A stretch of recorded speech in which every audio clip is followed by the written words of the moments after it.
자, 책 먹는 남자, 책식주의자 수영. 오늘의 책 리뷰 몇 번째인지 벌써 기억이 안 나지만 세질 않아서 오늘은 제가 정말 좋아하는 책 관계의 힘에 대해서 함께 하도록 하겠습니다. 이 책을 읽어보신 분이 계실지는 모르겠지만 이 책이 꽤 옛날 책이에요. 1900이란다. 2013년에 우리나라 초판 발행을 했고 1쇄 발행을 했고 벌써 5년 전 9월, 이거 9월달에 나왔으니까 벌써 지금도 9월이니까 5년쯤 됐겠네요.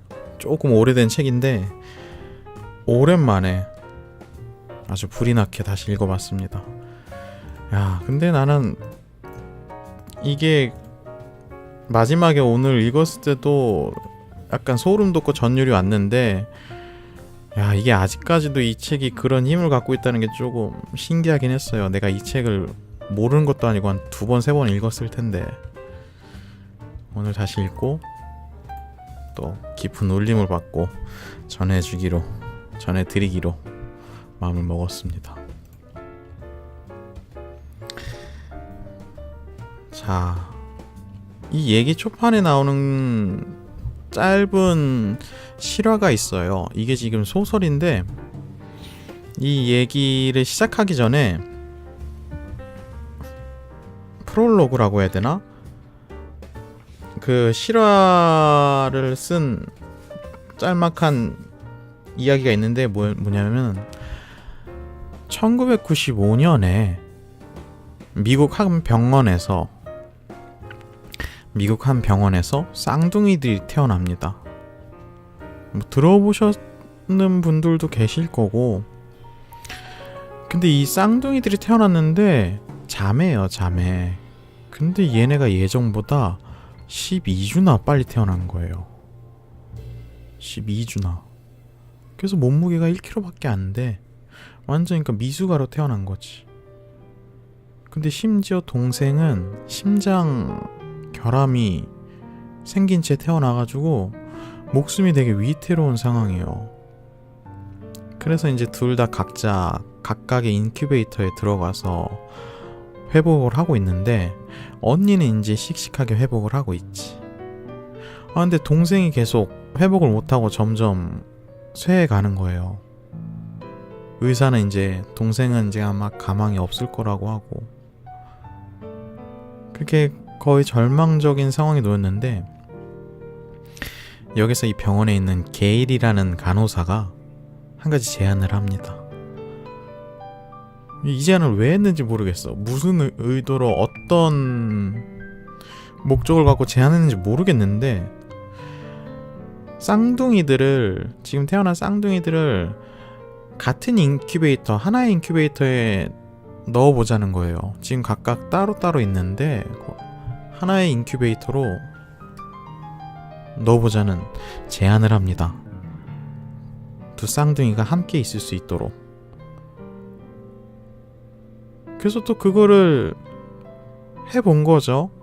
왜냐면 마지막 가는 길 인사 약간 그런 거 목적으로 했는지 그 목적은 잘 모르겠지만 그 제안대로 언니를 빠르게 옮겨서 죽어가는 동생 옆에다 두었다고 합니다.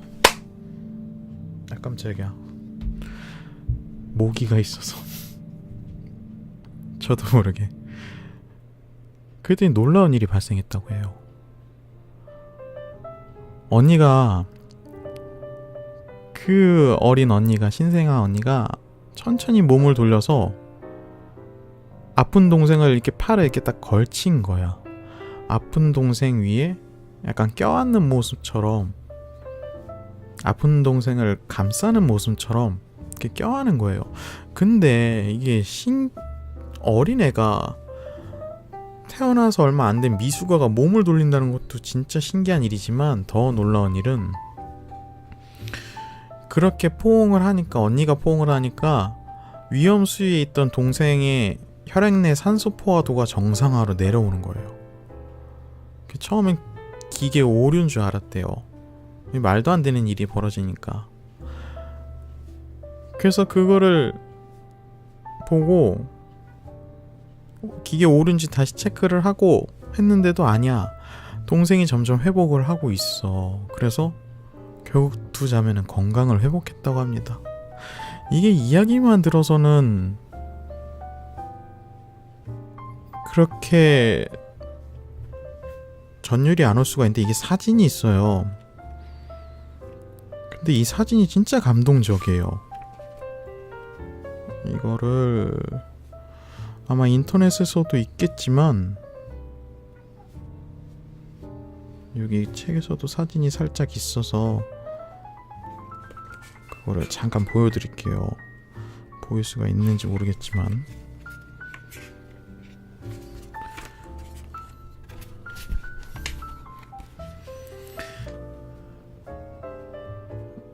과연 나오나? 보이시나요? 네, 언니가 동생을 저렇게 감쌌어요.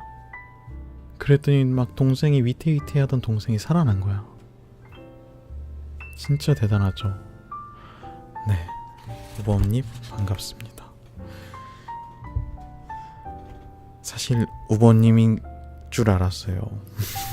왠지 느낌이 딱 왔어요.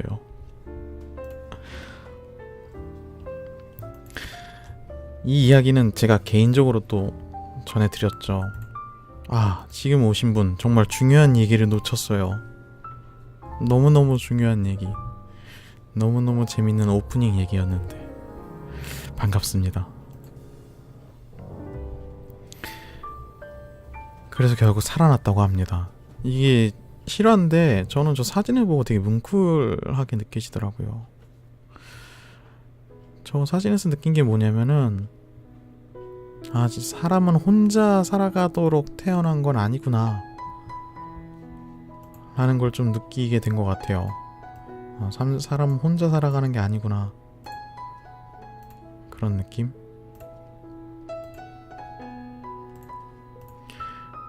왜 그 옛날 그 이야기도 있었잖아요. 어린아이 갖고 중세 시대인가 왕이 한번 실험을 한 거. 과연 얘네들한테 애들이 사람의 말을 배우지 않으면 어떻게 의사소통을 할까? 이게 갑자기 궁금해진 거지, 왕이. 그래서 왕이 얘기를 합니다. 그 명령을 내리죠. 한 애들, 신생아들을 잔뜩 데리고 와가지고 걔네를 이제 길러주는 보모한테 절대 만지지도 말고 가서 밥만 먹여주고 절대 걔네 앞에서 아무 말도 하지 마라. 그랬더니 너무도 놀랍게도 아이들이 전원 사망해버립니다.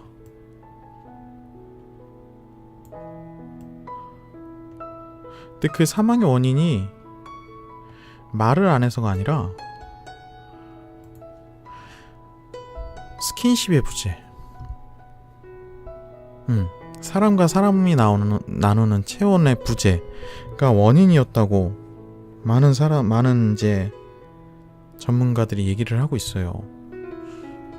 실제로 사람은 혼자서 살기 위해서 존재하는 모양이 아닌데 그런 비정상적인 환경이 있을 때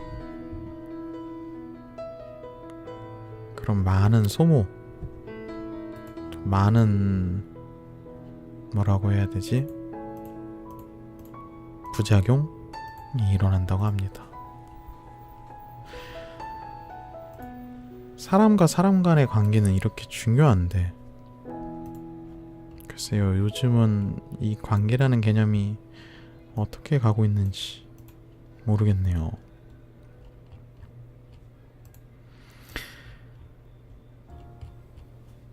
오늘도 내용이 소설이기 때문에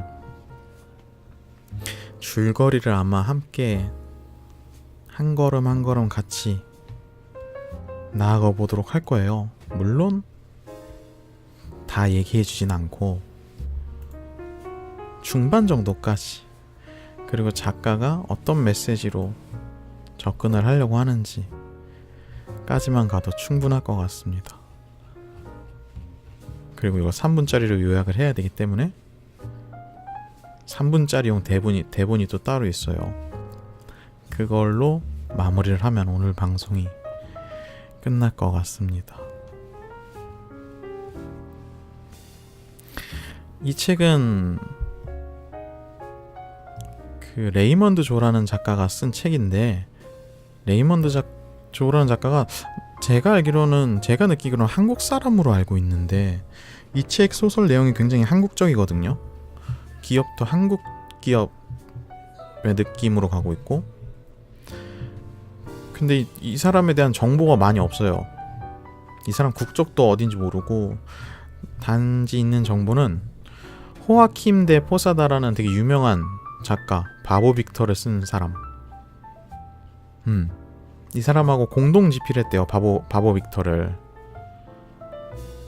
호아킴 데 포사다와 함께, 레이먼드 조가 함께 바보 빅터를 공동 집필했고, 이 바보 빅터도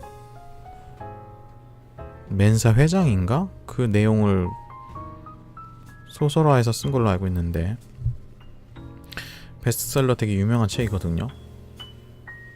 그랬던 작가가 이제 홀로 쓴 관계의 힘이라는 책, 소설의 이야기입니다. 책 내용으로 봐서는 이 사람 한국 사람이야. 한국하고 미국하고 왔다 갔다 한다고 하는데 왠지 한국 사람 같습니다. 왜냐면 소설 내용이 너무 한국적이라서. 자, 이제 저랑 함께 이 관계의 힘이 나오는 주인공의 감정을 담아서 이야기를 밟아가면 어떨까 합니다.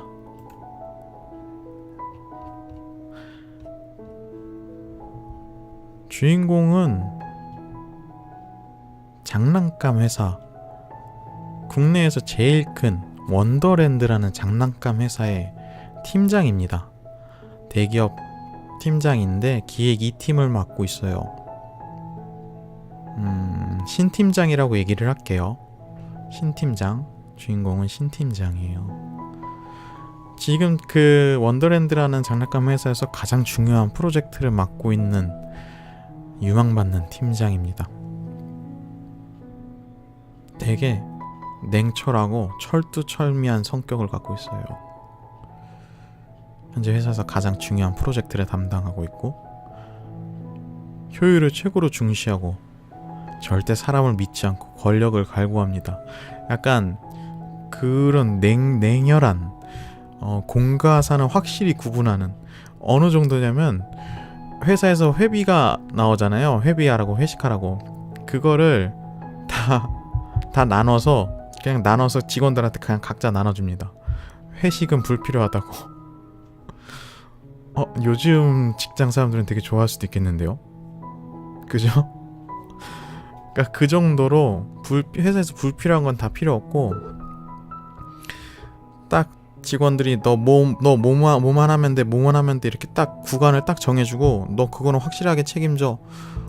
약간 이 시대의 리더상인데? 지금 얘기하다 보니까 그만큼 공과사를 확실히 하고 사람의 정에 끌리지 않고, 사람은 오히려 안 믿어요. 절대 안 믿고, 그런 성격의 사람입니다. 주인공이 이제 한 30 초반쯤 됐는데도 고속 승진을 한 거죠. 근데 이 주인공이 다니는 대기업 원더랜드, 이 회사에서 회장이 사망을 합니다. 노쇠한 거지. 백 회장이라고, 백씨예요, 백씨. 원더랜드 이제 최고 회장이 사망을 해버려요. 이제 난리가 난 거지. 회사가 뒤집어진 거예요. 그래서 이 이제 주인공이 거기 가서 이제 장례식장 가가지고, 거기 이제 많은 사람들이 오잖아요. 많은 유명 인사들이 오고 많은 권력자들이 오는데, 거기서 막 얼굴 도장을 찍으려고 막 엄청 노력을 하면서 막 일을 합니다. 문제가 생겼어. 이제 총 회장이 사망을 했으니 그 회장 자리를 다른 사람이 차지해야 되잖아요. 근데 이제 이 돌아간 죽은 회장 밑에는 두 아들이 있었는데 이 아들들이 약간 권력을 잡고 있어. 회사에서 큰 권력을 잡고 있어. 양대 산맥이야. 큰 아들하고 작은 아들이 각각 이사 자리를 맡아서 양대 산맥으로 서로 대치하고 있었는데 이제 후계자 자리를 놓고 싸우게 된 거죠. 자기 아버지 돌아가신 거 내가 물려받아서 회장이 돼야 된다 하면서 싸우게 됩니다.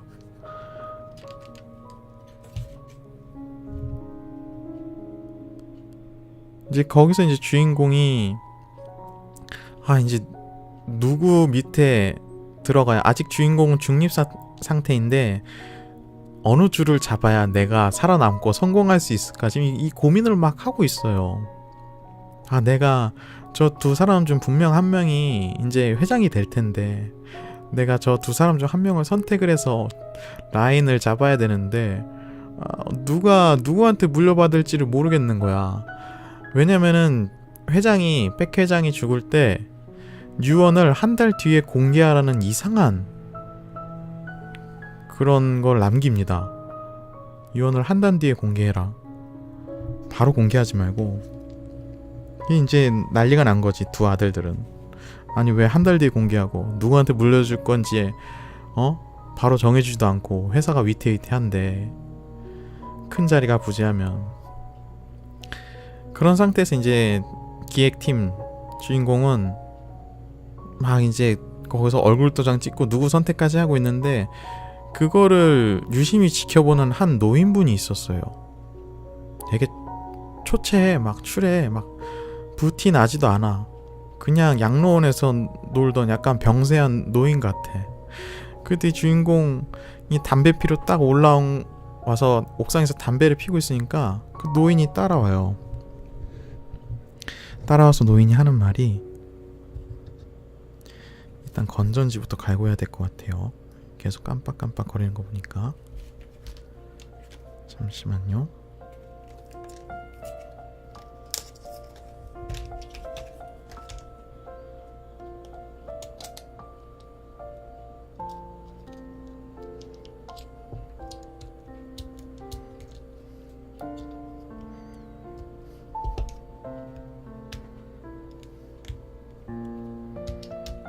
빠졌다.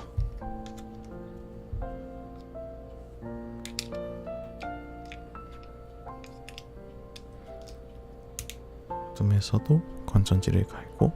너무 밝은데 너무 쨍한데 건전지 바꾼 티를 너무 내는데요. 잠깐만요.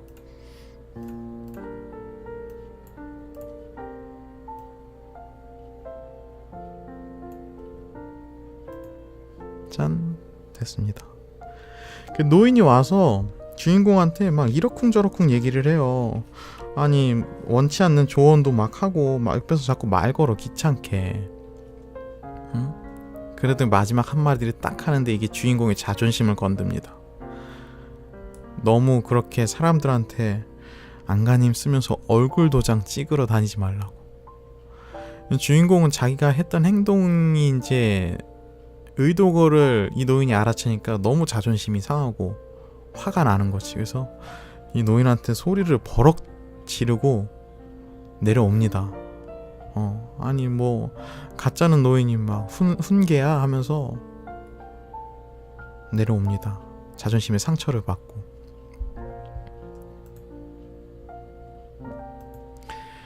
그러고 나서 이제 장례식을 마치고 나서 잘 마쳤는데 아직 이제 총 회장 자리가 안 결정났는데 이 상태에서 그 죽은 회장의 작은 아들 이사가 주인공을 부릅니다. 야, 너 잠깐 1, 2조 와봐. 자기 방으로 부릅니다. 그러더니 이런 제안을 해요.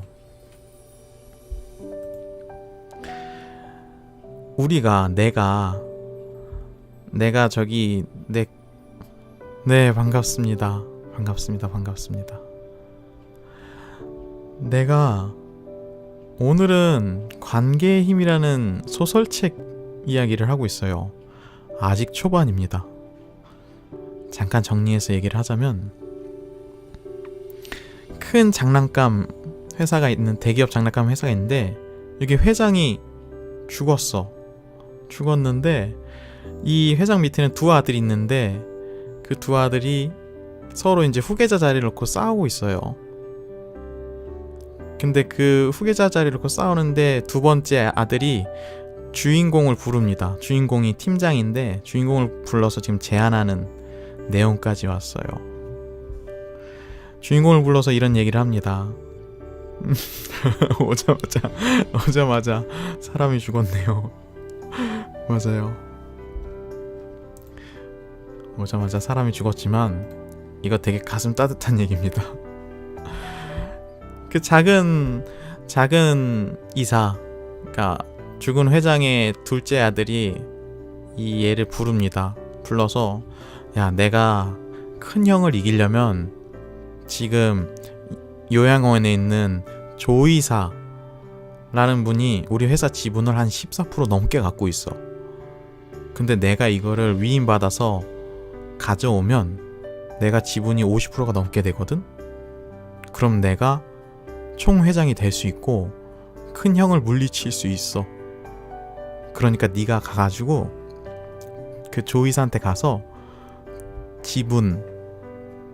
주식 지분 14% 그거 주식 임명장 빨리 나한테 갖고 와. 그 사람을 잘 구슬려서 나한테 갖고 오면 내가 네 원하는 자리 제대로 하나 꽂아줄게. 완전 바로 내 밑에도 꽂아줄게.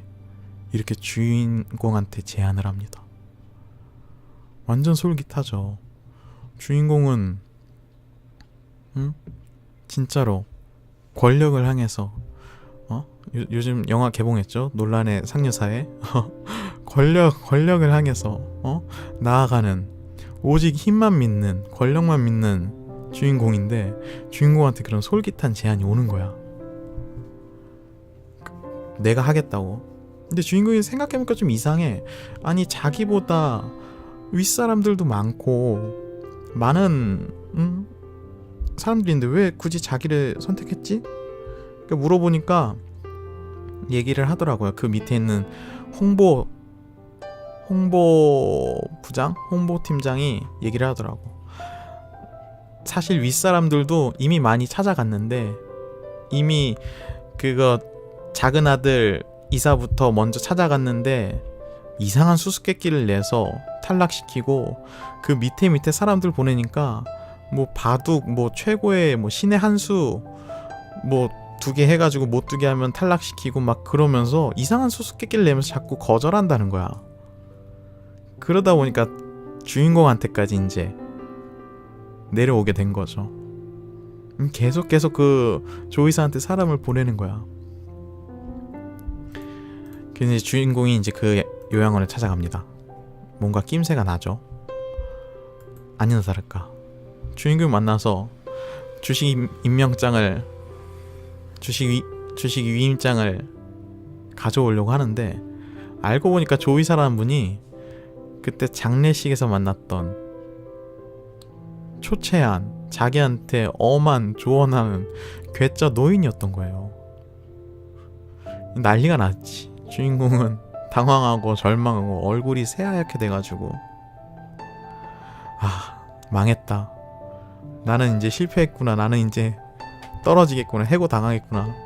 그러고 있는데 그래도 여기서 물러설 수 없어. 그냥 얼굴에 철면피를 깔고 당당히 다가갑니다. 이성계가 함흥지도 뭐 비슷한 것 같기도 하고요. 네, 당장에 나갑니다. 주식 위임장 주십시오. 원하는 걸 뭐든지 해드리겠습니다. 돈 달라면 엄청 많이 드리겠습니다. 근데 노인이 이상한 제안을 해요. 난 그 돈 같은 거 필요 없고,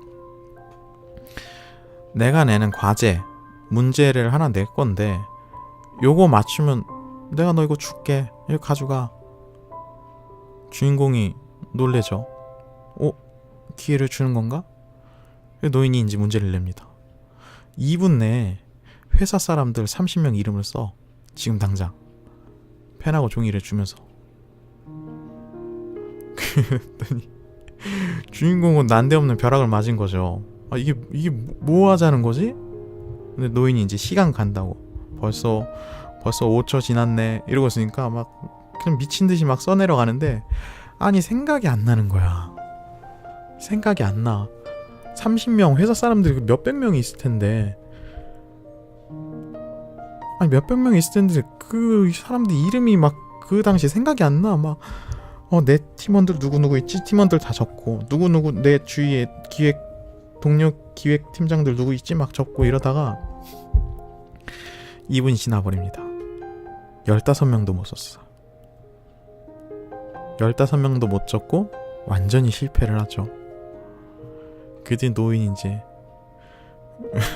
자기 부서랑 옆 부서만 써도 되겠구만. 그죠? 국내 최고의 대기업이라고 하는데, 장난감 대기업, 장난감 부분 최고 대기업이라고 하는데 이름이 원더랜드예요. 그러니까 그랬는데 노인이 그 회사 생활 헛했구만 이러더니만 기회를 한 번 더 준대. 너무 신기한 거지. 왜 나한테 기회를 또 주지? 그거는 이제 노인한테 그러니까, 장례식장에서 만난 것도 인연이니까 내가 기회를 한 번 더 준다 이런 거예요. 인연은 무슨 인연이야, 악연이지. 장례식장에서 노인한테 막 소리치고 막 무례하게 굴었는데, 어쨌든 주인공한테는 이게 마지막 기회니까, 절박한 기회니까 뭐 그런 걸 판단할 새가 없었어요. 오케이 주세요, 내가 뭐든지 하겠습니다. 노인이 다른 미션을 줍니다. 너 지금 한 15명 정도밖에 못 썼지? 무리한데 쉬운 문제 주네. 이게 두 번째 미션이에요. 너 지금 15명 정도밖에 못 적었지? 너 이 중에서 내가 일주일에 한 명씩 골라줄 테니까, 골라서 너한테 알려줄 테니까 너 일주일에 한 명씩 이 사람 내가 정해준 사람하고 친구 먹고 와. 그리고 그 과정을 리포트로 써서 나한테 제출해. 총 4명 만들어 와. 회사 내에 친구 4명 만들어 와. 이런 미션을 전해줍니다. 너무 당황한 거지. 아니 회사는 공적인 자리인데 거기서 친구를 만들라는 말도 웃기고, 자기는 사람을 믿지 않는 사람인데 그치, 그런 걸 수도 있죠. 임원진 이름 썼으면 우뚝하라는 거야. 그래서 근데 이거는 꼭 해내야 돼. 내가 이거를 못하면 직장에서 해고당해. 지금 그 상황인 거예요. 일주일에 한 명씩 회사 사람들 친구 만들고 그 과정을 리포트 써서 일주일에 한 번씩 보고를 해야 돼. 총 4명을 성공을 시켜야 되는 거야. 누가 미션으로 내려올지도 몰라. 일단 내가 적었던 사람들 중엔 갈 텐데 거부할 순 없죠. 승낙을 합니다. 이제 가서 기다리고 있으니까 소포가 하나 옵니다. 소포를 딱 열었더니만, 딱 열자마자 예쁜 종이배가 접혀 있어. 진짜 약간 동심의 느낌? 주인공이 그거를 딱 펴보니까 아무것도 안 써 있어요. 도대체 이게 뭐지? 하다가 생각을 하다가 이게 물에 담궈 봅니다. 그랬더니 이름이 딱 뜨는 거야. 무슨 과학수사대도 아니고. 거기서 이제 첫 번째 친구를 만들어야 될 명단이 나옵니다. 동심 좋죠. 첫 번째 영란이라는 사람인데 자기 팀 막내 여사원이야. 근데 주인공하고 여사원하고는 성격이 상극인 거예요. 주인공은 냉철하고 공가사가 확실하고 사람 안 믿고, 사람을 어느 정도로 인지하냐면 사람이 친절하게 구는 건 나한테 뭔가 빼먹을 게 있어서다 이쁘냐고요? 영란이라는 사원은 눈이 크고, 이 소설에서 묘사한 그대로예요. 눈이 크고 항상 웃고 되게 밝아요. 그리고 입도 작고 코도 작고 약간 눈만 크고 약간 초등학생 느낌이야. 왜 그 되게 귀여운 상 있잖아요. 그리고 항상 긍정적이고 쾌활하고 너무 밝아. 그러니까 너무 낙천적이고, 그래서 어떻게 보면 되게 어리숙하고 세상 물정 모르고 약간 그런 스타일로 보이는 거야. 근데 얘랑 친구 먹으래. 초등학교 느낌은 별로고 이쁘고 쾌활하고 밝은 거만. 뭐 그런데 저는 약간 떠오르는 이미지가 있거든요. 예. 아, 이런 느낌이겠구나라는 이미지가 딱 떠오르긴 했었어요. 천진무구 밝은 긍정 에너지 넘치는 영란이라는 자기 팀 막내 여사원하고 친구를 먹으래.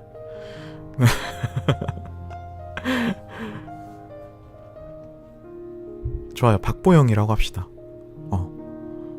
약간 박보영 스타일의 영란이라는 여사원하고 자기 막내 여사원하고 친구를 먹으래. 근데 주인공은 일단 사람에 대한 불신이 가득했는데 어떻게 접근해야 될지 몰라. 그래서 그냥 다짜고짜 영란을 부릅니다. 불러서 부르진 않고 다가가서 저녁에 시간 되냐고, 밥 먹자고 그럽니다. 그는 깜짝 놀라지, 영란이. 아니, 생전 회식도 없애버린 사람인데 공가사 확실하고 완전 진짜 바늘로 찔러도 피 한 방울 안 나올 것 같은 사람인데, 영란이 너무 당황해서 거절했다가 다시 와서 얘기를 합니다. 한 2-3시간 기다리고 내가 스케줄 끝나면 오늘 저녁엔 시간이 될 것 같다고. 그래서 둘이 밥을 먹으러 갑니다. 약간 드라마 같아. 아니 근데 이거 약간 제가 이 책 읽으면서 뭘 느꼈냐면, 이거 그냥 한 편의 영화나 드라마로 만들면 대박이겠다라는 생각이 들었어요. 너무 한국 정서에 좀 뭐랄까 드라마틱한 구성이에요. 약간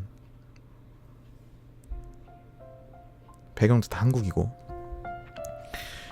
그래서 이제 그 영란이라는 막내 여사원과 우리 주인공 냉혈한 팀장은 가가지고, 이거 봐, 이거 너무 웹소설 같은 느낌이잖아. 가가지고 저녁을 먹습니다. 이제 대화를 하는 거죠. 근데 이제 영란이라는 친구와 대화를 하면서 이제 많은 걸 느낀 거지. 이 영란에 대해서 조금씩 알아가게 되고, 이거 약간 잠깐 러브스토리로 가는 것 같은데 아무튼 영란에 대해서 조금씩 알아가게 되고, 관심사도 알게 되고, 이 사람의 가치관도 알게 되고, 이런 것들을 막 알게 되는 거예요. 이 사원하고 꽤 오랜 기간을 함께 일을 했었는데 그간 몰랐던 많은 것들을 알게 되는 거예요.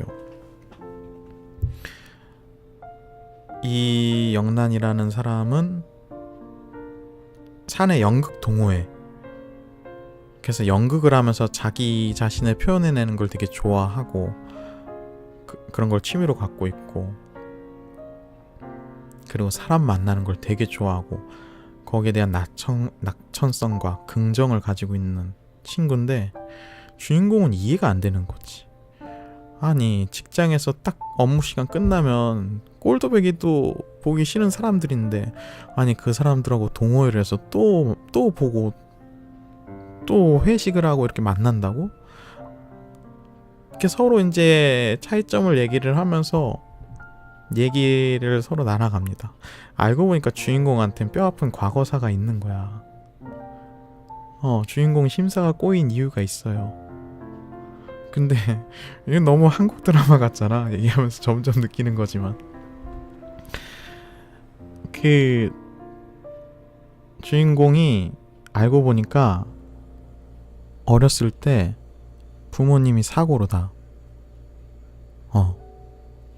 사별을 한 거야. 여기까진 괜찮아. 주인공이 고아가 됐죠. 근데 주인공이 고아가 됐는데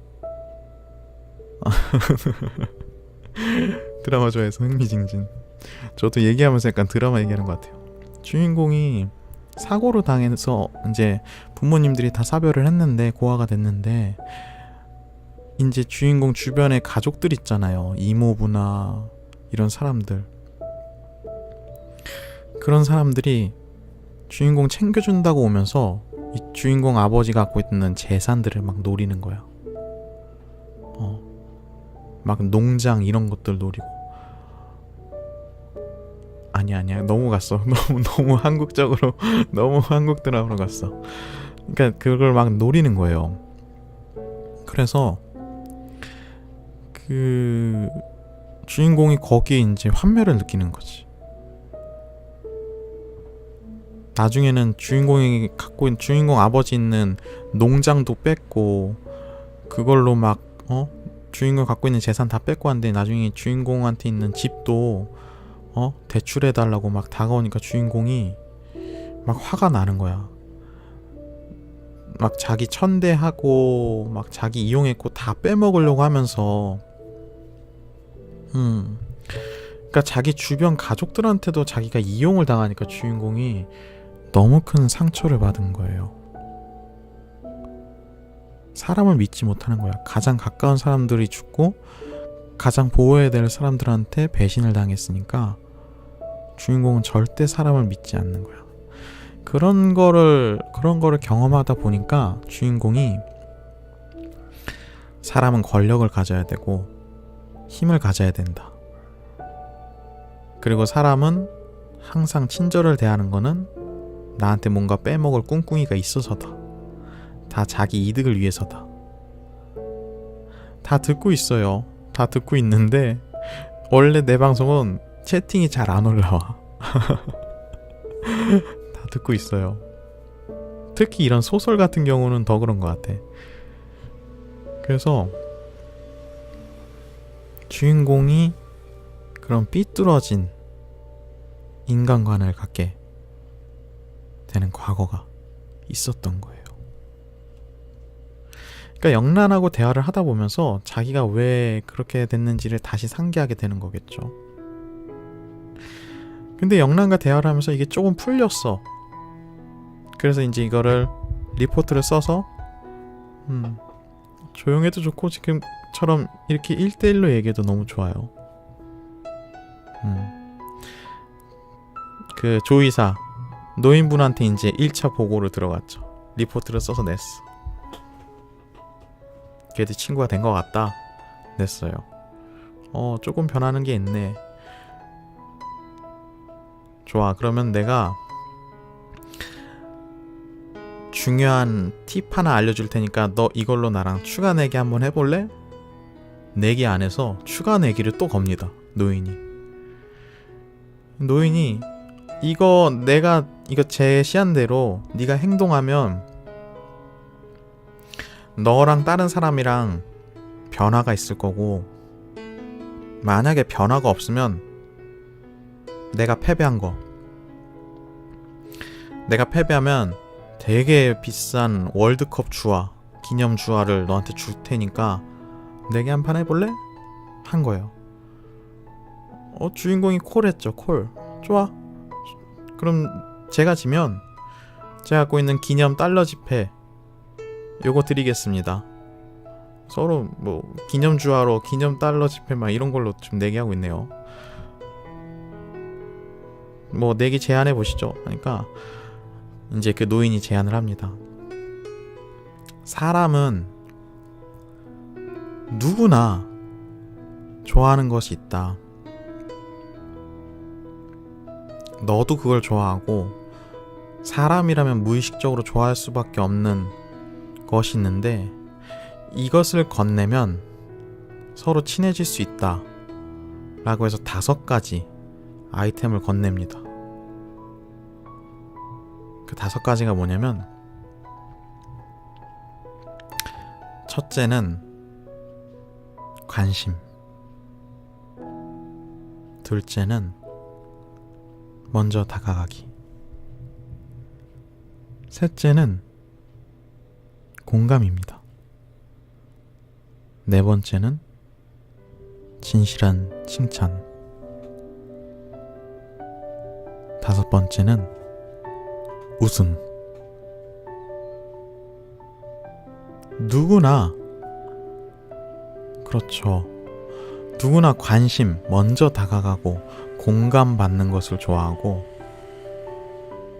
진실한 칭찬, 웃음, 요 5가지를 좋아한다고 해요. 왜냐? 인간은 사회적인 동물이기 때문에. 누군가 나에게 관심을 보여주고, 누군가 나에게 먼저 다가와서 나에 대해서 진심으로 공감을 해줘요. 그리고 진심 어린 칭찬을 건네고 먼저 미소를 건네는 사람은 당연히 좋을 수밖에 없지. 안 그래요? 너무나 간단한 거야. 이제 이 노인이 너가 만약에 이거를 다른 사람한테 행했을 때 너나 다른 사람한테 큰 변화가 있을 거다 해서 이제 추가 내기를 하게 된 겁니다. 자, 둘째 주가 왔습니다. 두 번째 사람은 회사 내에서 아웃사이더야. 아싸야, 아싸. 다크다크한 분위기를 풍기는,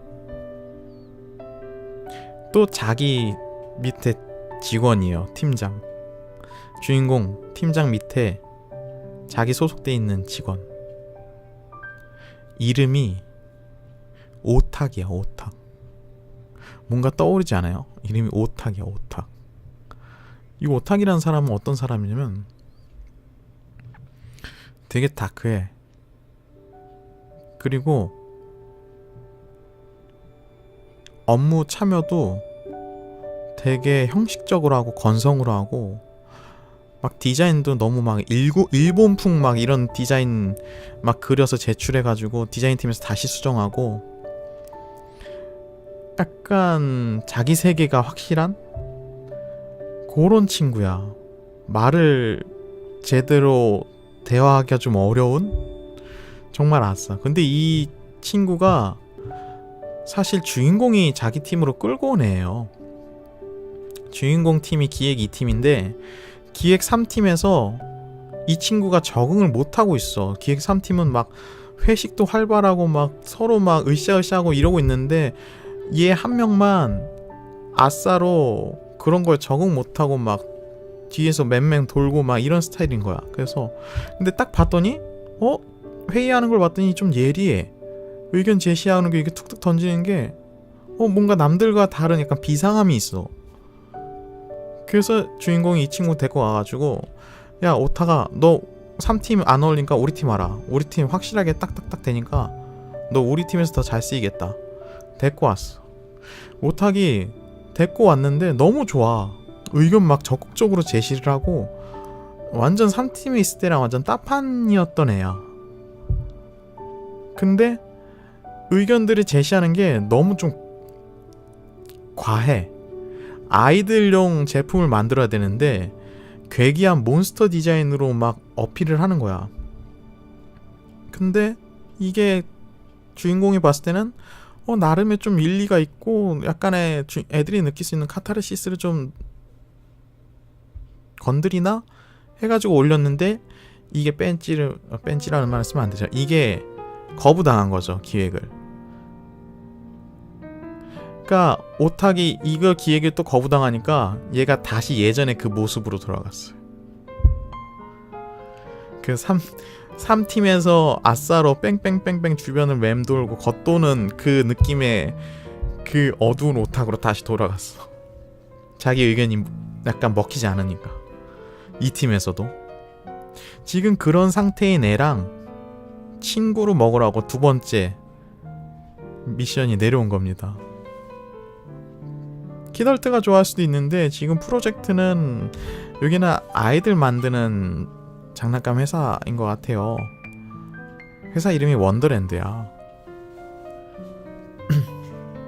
그러고 나서 주인공이 낸 기획 아이템이 이제 메인으로 뽑혀서 지금 그게 2년째 프로젝트로 추진하고 있는 거야. 오탁은 자기께 이제 거부당하고 자기 위에 있는 팀장께 이제 메인으로 가니까 거기서 또 마음이 상했을 수도 있고. 근데 이제 얘랑 이제 친구가 돼야 돼. 두 번째 미션 친구가 돼야 됩니다. 주인공이 이제 만들고 있는 제품들이 뭐 카드로 해서 이렇게 하는 뭐 게임 이런 것들인데, 디지털 게임 이런 건데, 그래서 그거 이제 사전 탐방하고 사전 조사 좀 하려고 게임 박람회를 이제 팀원들하고 같이 갑니다. 그래서 주인공이 오탁하고 팀을 먹고 같이 이제 돌아다녀 보기로 해요, 부스들을. 근데 이 오탁이 헤드폰 딱 쓰고 아예 말도 안 하고 그냥 지 할 것만 하는 거야. 하고 싶은 대로. 주인공이 꾹 참습니다. 친구 만들어야 되니까 꾹 참고 인내를 참고 계속 오탁 주위를 맴돌면서 따라다닙니다. 근데 그때 이제 느낀 거지. 아, 오탁이 지금 우리 기획팀에서 맴돌고 있는데 내가 지금 오탁이 주변에서 맴돌아 보니까, 겉돌고 있어 보니까, 와, 이렇게 답답하고 이렇게 힘들 수가 없구나. 약간 거기서 약간 오탁의 심정을 좀 이해를 하게 되는 거야.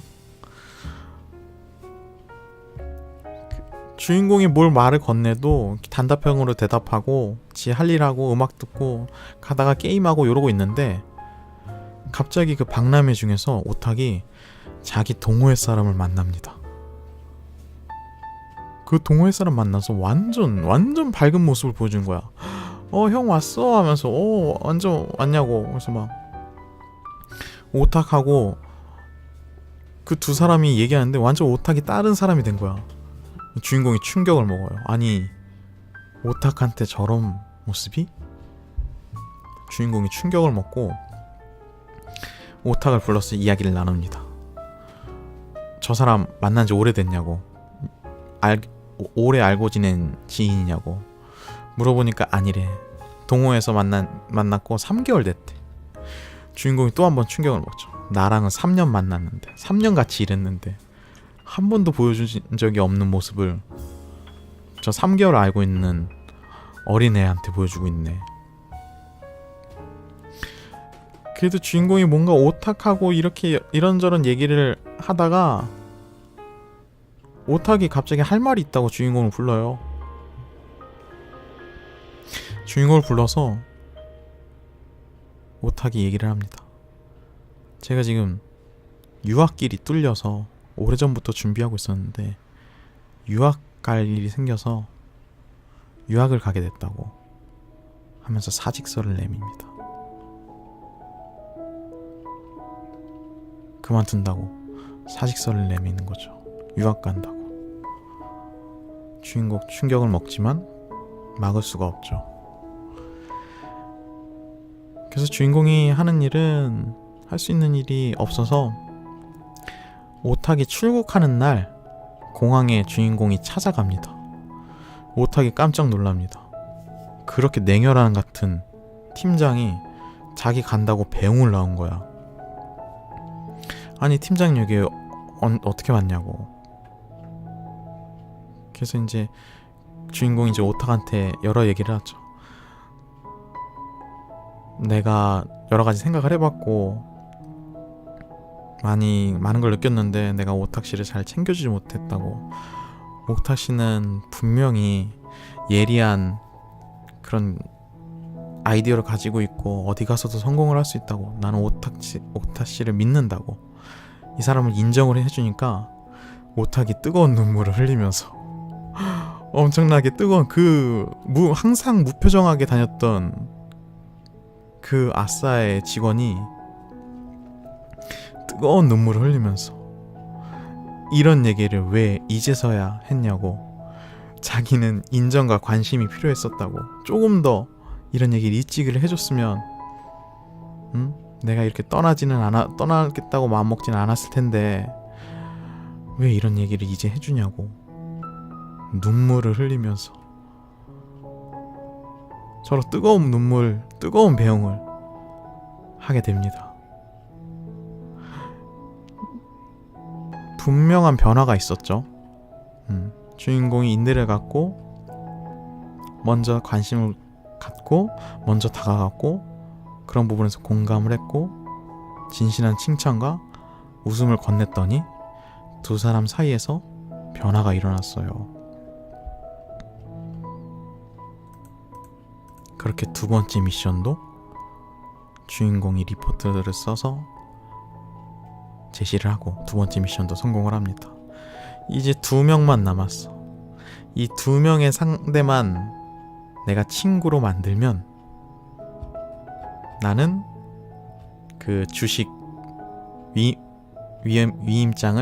주식 위임장을 받아서 그 작은 이사한테 건네면 나는 이제 탄탄대로야.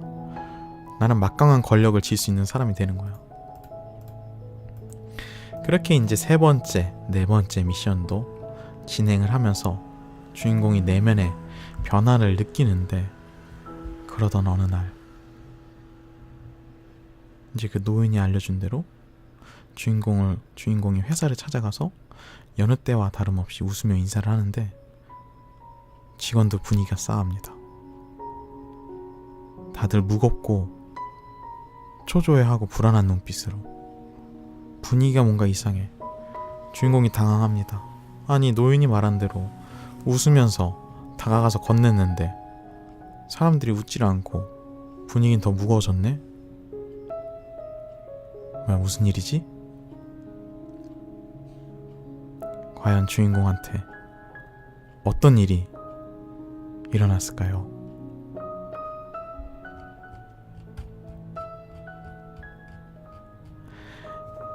이 책은 레이먼드 조가 쓴 관계의 힘이란 책 이야기입니다. 우리 현대사회에 살아가면서 일어나는 많은 갈등과 고민들, 그리고 그 안에 생기는 여러 가지 문제들, 그리고 여러 가지 해결해야 될 미션들이 있는데 그 안에서 우리가 놓치고 있는 부분을 정확하게 집어내서 우리가 느끼고 있는 공허함을 좀 채워주는 책이에요. 어떤 일이 일어난지는 책을 통해서 이제 알 수 있겠지요. To be continue입니다. 나머지 부분은 책에서 볼 수 있을 겁니다. 과연 주인공한테 무슨 일이 일어났고 주인공은 어떤 결말을 맞게 될까요? 소설이기 때문에 다 얘기해 줄 수가 없고 작가가 전하는 메시지 정도만 제가 얘기를 해줄 수가 있어요. 이 책은 굉장히 제가 지금 얘기한 것보다 더 흥미진진하게 쓰였고 훨씬 재밌어요. 그리고 되게 분량도 적어서 쉽게 읽히고 또 한국적이라서 이미지 상상하는데도 너무 좋습니다. 진짜 드라마 보는 느낌이에요.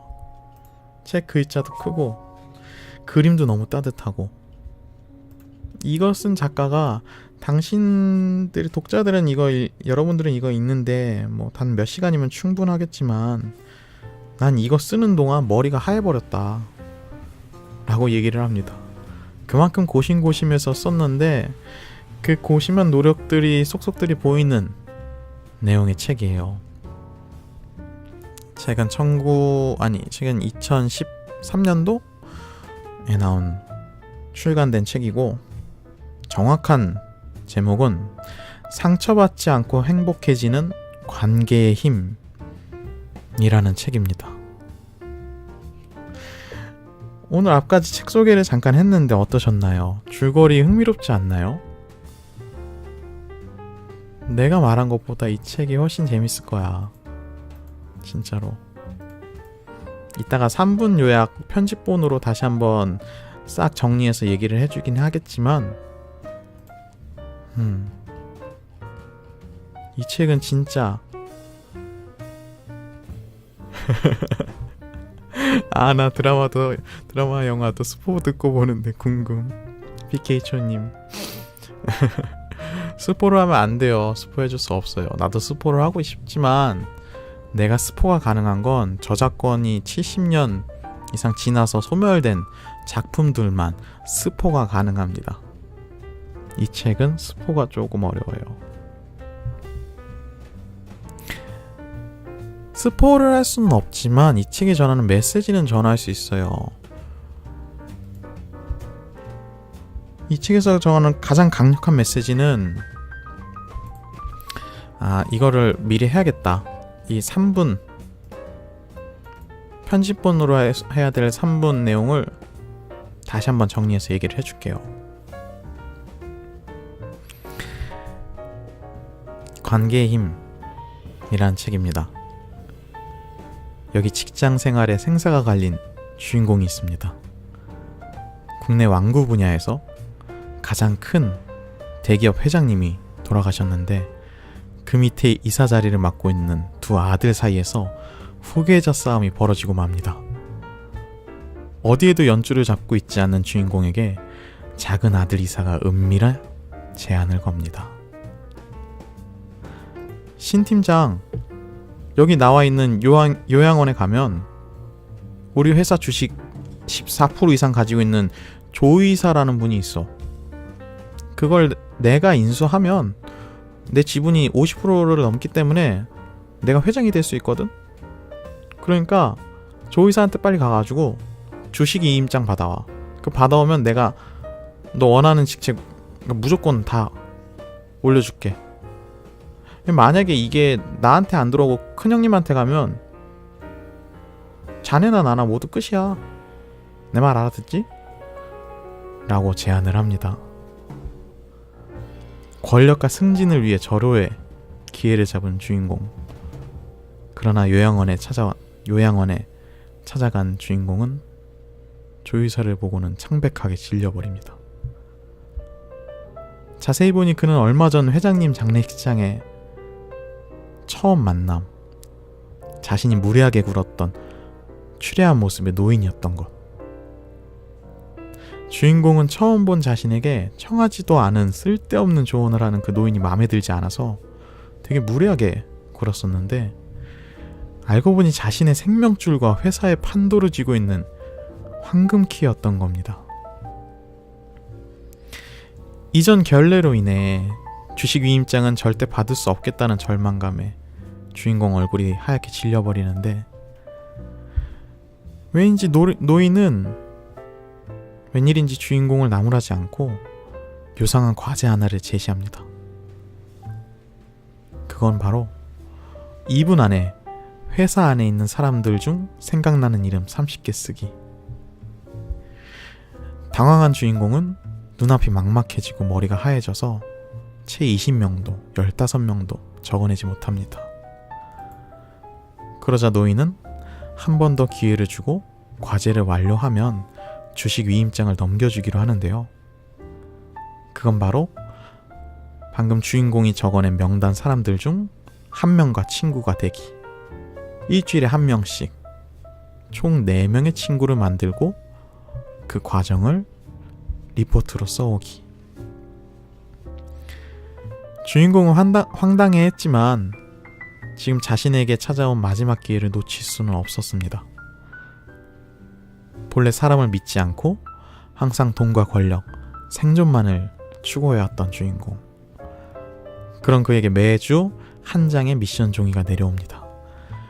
종이에서 맨 처음 친구로 만들어야 하는 이름을 본 주인공의 뺨에는 식은땀이 흐르고 과연 주인공은 노인이 낸 과제를 잘 수행하여 주식 임명장을 받아낼 수 있을까요? 이 책은 호아킴 대 포사다와 함께 바보 빅터를 공동 집필한 레이먼드 조가 쓴 관계의 힘이라는 책의 이야기입니다. 관계에 대한 인간적인 접근과 중요성을 강조하는 메시지를 담아 쓴 소설인데요. 저자는 친구에게, 가족에게, 환경에 의해 사람에게 상처받은 사람들을 현실감 있게 그려내며 사람으로서 잊고 살고 있는 그 무언가를 따뜻하게 건드리며 독자를 이끌어갑니다. 인간은 그 한자 어휘 그대로 홀로 존재할 수 없고 사이간이라는 글자가 나타내는 것처럼 타인과 나와의 관계를 통해서 존재를 증명할 수 있다 라고 말합니다.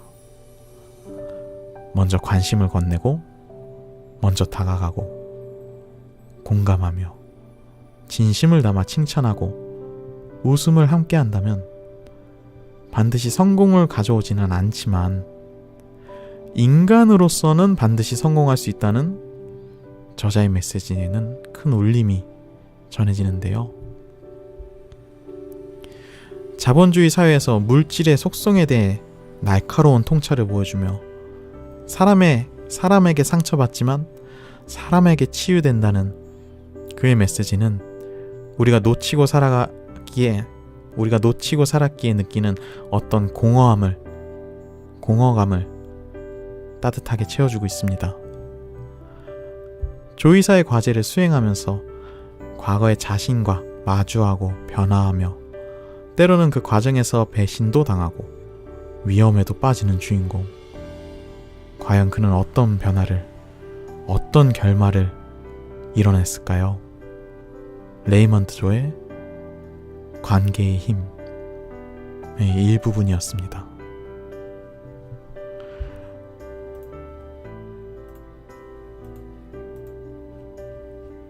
이 3분 편집본 준비하는데 8분 들어오셨네요. 또 어느샌가.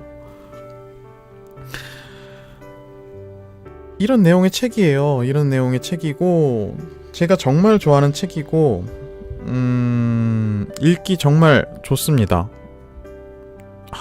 책 보이기 너무 힘들다. 요런 느낌.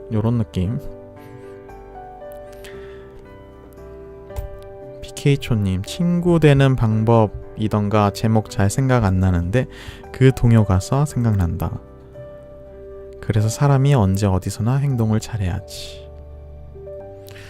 참 제가 지금 말한 것보다도 훨씬 더 많은 중요한 내용들이 책에 사실 담겨 있거든요. 뭐 누구와 또 친구가 되려고 하는 사람은 어느 누구와도 친구가 될 수 없다, 막 이런 내용도 있고, 어렵지 않은 내용이고 대신에 놓치기 쉬운 내용들을 되게 따뜻하게 풀어냈어요. 인간의 본성이 경쟁하고 우위에 서는 목적이 아니라 더불어 함께 살아가는 것이 순리이기 때문에 그것을 거스를 때 불행하고 행복감을 느끼지 못한다라고 하는데, 사실 요번에 다 읽었을 때는 약간은 여기서 말하는 부분에서 이거는 조금 반론할 수 있겠다, 뭐 이런 부분들이 몇 개 있긴 있었거든요. 근데 그럼에도 불구하고 이 책이 주는 가치는 대단합니다. 저도 한 지금 3번째, 4번째 읽는 것 같은데 확실히 대본을 써서 전달을 하니까 훨씬 더 약간 생생하게 전달을 할 수 있게 되는 것 같아요. 오늘 들었을 때 여러분들이 어떤 걸 느끼셨는지 잘 모르겠어요. BK초님은 말씀을 해주셔서 너무 감사하게 내가 느끼고 있는데 어려운 것 같아요. 근데 저 같은 경우는 진짜 좋은 경험이 있거든요. 저는 옛날에 디자이너 했을 때, 회사 다녔을 때 저는 사람에 의해서 힘을 되게 많이 받았어요. 그게 업무량도 장난이 아니었고, 그렇게 막 악덕 회사 이건 아니었는데, 원래 디자이너들이 업무량이 많잖아요. 그리고 아예 모르는 신입으로 들어갔고 그랬는데, 거기 계신 선임분하고 다른 직장 동료분들이 너무나 따뜻한 분인 거야. 너무나 인격이 된 분들이시고 사람을 소중히 할 줄 아는 분들이시고 배려와 존중이 그냥 기본 탑재되신 분들이에요. 그래서 그 힘든 회사 생활을 하는데 오히려 나는 직장분들과 스트레스를 많이 풀었고 많이 놀러 다니고 함께 막 협력하고 서로 위해주고 너무너무 좋은 경험을 해서 맞아요. 같이 일하는 사람들이 좋으면 일이 힘들어도 진짜 버티는 정도가 아니라 와 이거는 말로 표현이 안 돼요. 진짜 나는 그러니까 완전히 행운을 경험한 거지. 그런 사람들 만나기도 쉽지가 않고 그런 경험을 하기도 어려운데 물론 이제 나는 내 일을 하겠다고 나오긴 했지만 아직까지도 그분들하고 연락을 하고 만나고 서로 응원하고 그러고 있습니다. 그래서 너무 감사한 경험이고 저는 이 책에서 나온 그거를 확실하게 경험을 한 게 뭐냐면 사람이 상처를 주는데 또 사람이 상처를 치유를 해요. 그러니까 내가 너무 배신당하고 단편적으로만 생각을 할 게 아니라 그분들 지금 그분들 여기 계신지 모르겠네요. 그랬는데 이 책에서 그런 말이 나와요. 노인 조이사님이 뭐라고 주인공한테 얘기를 하냐면 주인공이 상처를 많이 받았잖아요. 어렸을 적. 아까 방송 중간쯤 들었던 분들은 아실 텐데 과거 사이에서 사람에 대해서 신뢰를 잃어버리고 상처를 많이 받았잖아요. 거기에서 이제 조이사가 이렇게 얘기를 합니다. 원래 사람한테 상처받고 사람한테 치유를 받는 거고 그런 사람한테 상처받아서 모든 사람을 판단하지 말고 똥 밟았다고 생각하라고. 그리고 똥을 밟았으면 신발을 씻으면 된다고. 발을 씻거나. 똥을 밟았다고 앉아서 주저앉아서 울지 말고. 저녁에 되게 더러운 얘기하는 기분인데 야밤에 아무튼 그런 얘기를 전달을 합니다. 이 메시지가 저한테는 크게 와닿았어요. 사실 이 책이 저한테 미치는 가치관, 영향을 준 게 꽤 상당합니다. 그리고 그런 것들이 영향을 받아서 여러 가지 관계 사람을 만나고 그런 경험들이 쌓여서 또 가치관이 변한 게 또 상당하고요. 저한테 영향을 꽤 많이 준 책이라서 제가 즐겨 읽는 것 같아요. 겉보기와 끝보면 제목 너무 유치하고 너무 직설적인데 또 안에 펼쳐보면은 소설 그럴싸하게 잘 써놨고 메시지도 포근하게 참 잘 해놨어요. 이 책에서는 강조를 합니다. 돈을 쫓지 말고 언제나 사람 간의 관계, 인품을 얘기를 합니다. 그리고 소통.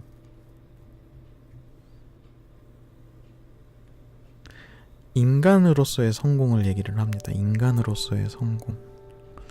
상처받은 수많은 사람들한테 각박한 자본주의 사회에서 김인부님 반갑습니다. 인간으로서의 성공을 얘기합니다. 나는 이게 굉장히 따뜻하게 보이고 막 그런데 이 소설을 읽다 보면은 매력이성님도 반갑습니다. 자, 오신 분들 많기 때문에 아직 안 누르셨다면 구독과 좋아요 한 번씩 눌러주시면 감사합니다. 구독과 좋아요 눌러주시면 감사합니다. 그게 되게 주인공이 그냥 막 산 등산 오르듯 성장해 가는 게 아니라 심장박동 뛰는 것처럼 오르락내리락 배신도 당했다가 위기도 생겼다가 그러고 있어요. 그래서 더 흥미로운 것 같아. 매령송님 감사합니다. 좋아요와 구독은 저한테 큰 힘이 됩니다. 사실 채널 홍보를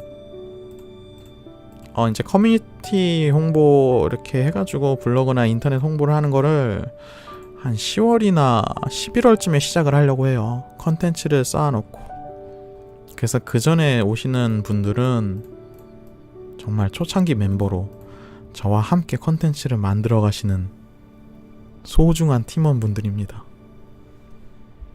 오래오래 함께 했으면 좋겠습니다. 오늘 방송 어떠셨는지 모르겠어요.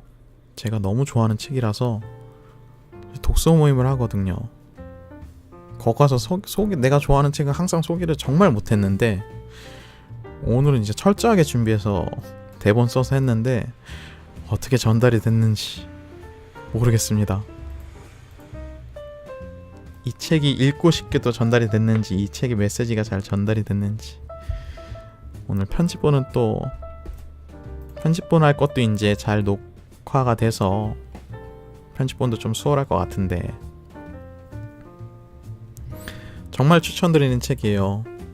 한번 꼭 읽어보시고 너무 쉽게, 너무 술술, 그리고 포근하고 따뜻하고 스펙타클하게 읽을 수 있는 소설입니다. 책 페이지도 얼마 안 되고 글씨도 큽니다. 내용이 어렵지도 않고. 이러다 꼭 질문 오더라고요. 그 책 정가 얼마냐고. 나한테 책 팔면 뭐 커미션 떨어지냐고. 드라마 같죠? 진짜 한국 드라마 같아. 주총, 위임장, 유산 다툼, 그렇죠? 막 과거, 숨겨진 과거 막 있고 막 러브라인도 있고. 러브라인 조금 마음에 안 드는데 러브라인도 있고. 진짜 제가 전해드리고 싶은 5개는 그거예요. 이 책에서 메인으로 잡는 것 5개도 딱 그거고, 먼저 다가가고, 먼저 관심있게, 사람을 관심있게 대하고. BK초님, 박보영 너에게 못 준다. 진짜 여자 주인공 박보영 하면 대박일 것 같아. 딱 캐릭터가 맞아요. 그죠? 먼저 관심을 건네고, 먼저 그 사람에게 다가가고, 공감하고, 진심을 담아 칭찬하고, 웃음을 함께 한다면 그 사람과 나의 관계가 변한다고 합니다. 오늘 이어폰 끼신 분들 계신가요? 오늘 약간 ASMR 모드라서 이쪽에서 얘기하면 이렇게 들리고요, 이쪽에서 얘기하면 또 이렇게 들립니다. 신기하죠? 근데 이거 그냥 그 모드로 했는데 소설을 뭐 그렇게 얘기할 건 없고. 잠깐 바람이 들어갔네요. 이 노래가 끝나면 여전히 또 우리가 헤어져야 될 마지막 자장가 노래로 마무리를 하고 엔딩으로 인사를 하면 또 오늘은 다 가겠네요. ASMR 마이크 산 게 아니라 모드를 살짝 바꿨어요. 그 전에 있는 거는 한방향 모드로 했었다가 ASMR 모드로 마이크 모드를 살짝 바꿨습니다. 신기하죠?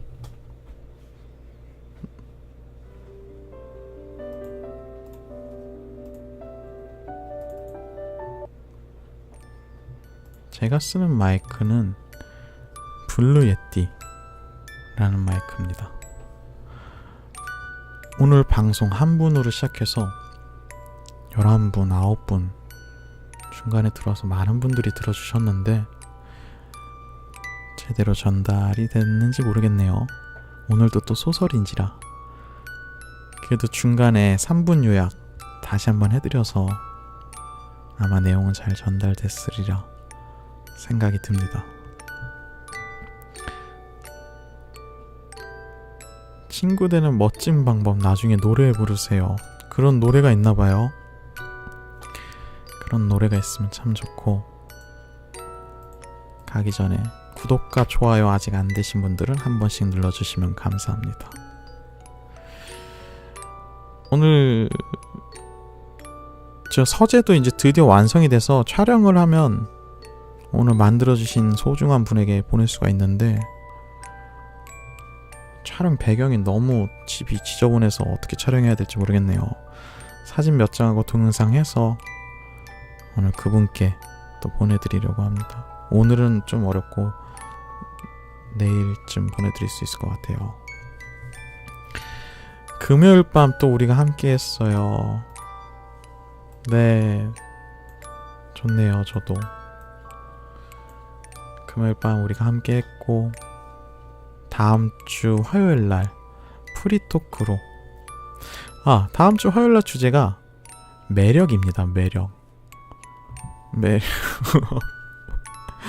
나도 이게 계속 마음에 걸려서 여러 가지 준비하다 보니까 계속 못하게 되더라고. 진짜 본드 들고 맘먹고 딱 다시 해서 완성을 했어요. 화요일날 주제는 매력입니다. 매력 대본을 어떻게 써야 될지 모르겠어. 매력은 매력있어. 매력있어님 꼭 오셔서 게스트 해주시면 좋을 것 같아요.